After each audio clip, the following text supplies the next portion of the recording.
Welcome! In front of me is a Samsung Galaxy A53, and today I'll show you how we can boot this device into download mode. Now for this we will need a cable that you can plug into your computer. I have already done so, now I'm gonna just simply connect it to my phone. There we go.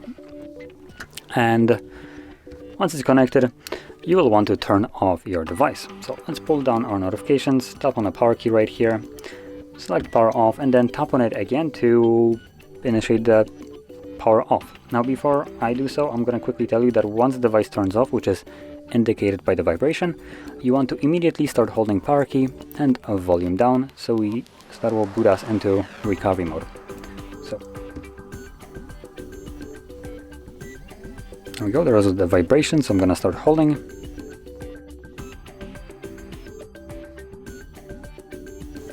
And when you see the recovery mode, as it's visible right now, you can let go of those keys, and additionally you can also unplug the cable, or at least I will, because it's not needed anymore.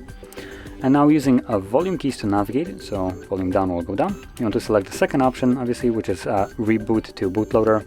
Well, maybe not obviously, considering it's kind of contradicting what I'm saying that we're going to boot into. But yeah, Samsung basically hides their download mode in Bootloader, and Samsungs normally don't have Bootloader because that would actually give you the option to flash the BIOS, or not BIOS, but flash the device. So yeah. Anyway, once it's selected, press power key to confirm it, and this will now take us to the download mode. And there we go. So that is how you boot into it.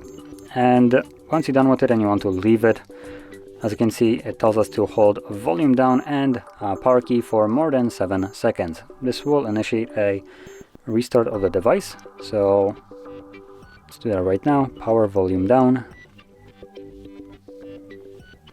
And it turns off, and it should automatically, yep, there we go, turn it back on.